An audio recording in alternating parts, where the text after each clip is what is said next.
Example 2, rational functions graphing. So we will begin by factoring both the numerator and denominator. F of x equals, so our numerator can factor two numbers that multiply to get -5 and subtract to get 4 would be 5 and 1.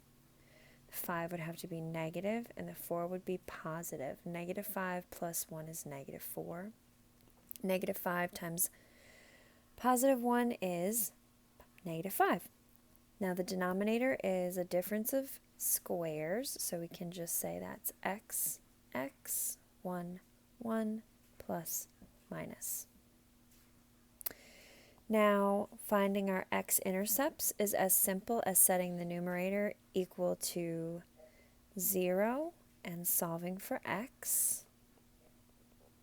So x equals 5 and x equals -1. We find the vertical asymptotes by setting the denominator equal to 0, and we solve. So x plus 1 equals 0, x minus 1 equals 0. X equals -1, x equals 1. To find the horizontal asymptote, we look to the degree of the numerator and the degree of the denominator, and we see that they are the same. So when the degree of the numerator equals the degree of the denominator, we get y equals the leading coefficient of the numerator, which would be 1, over the leading coefficient of the denominator, which would be 1. So y equals 1 is our horizontal asymptote. So let's go ahead and sketch those out. X equals 1, so we're going to put a little dot on the x-axis and do a vertical line crossing through 1 on the x-axis. And the horizontal asymptote is y equals 1, so we'll do a little dot on 1 on the y-axis and do a little dotted line crossing through 1 on the y-axis. Now we look for holes, and holes come from common factors. And notice that we can cancel x plus 1 here. So the first step to finding a hole is to set that common factor that we canceled equal to 0. And that's going to give us the x part of the hole. Now we can take that -1 and substitute it back into this simplified rational. So it becomes -1 minus 5 over -1 minus 1, which simplifies to -6 over -2, which simplifies to 3. So that's the y part of the whole. -1, 3.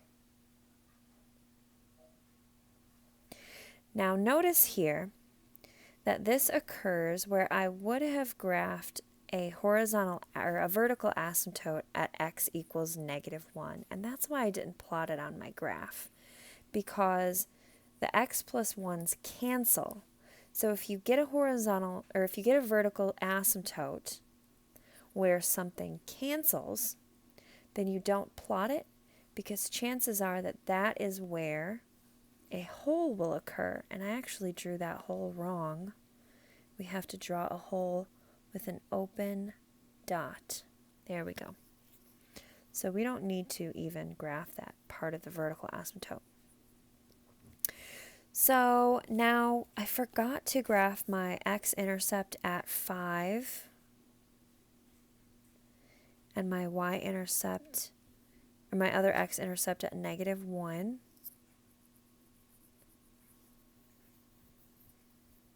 But I can't graph my x-intercept at -1 because that's where my asymptote or my hole would be. So that one will not work either. See how things kind of will cancel out as you go. So I only know 2 pieces of information about this graph and where it belongs.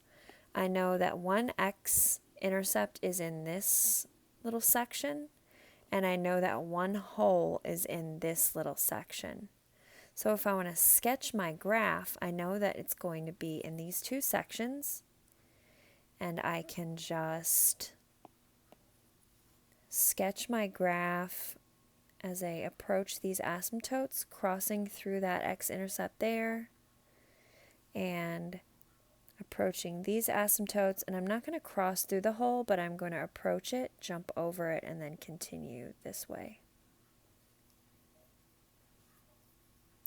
And then the domain correlates with the vertical asymptote. So the domain is all x's such that x cannot equal 1 or -1.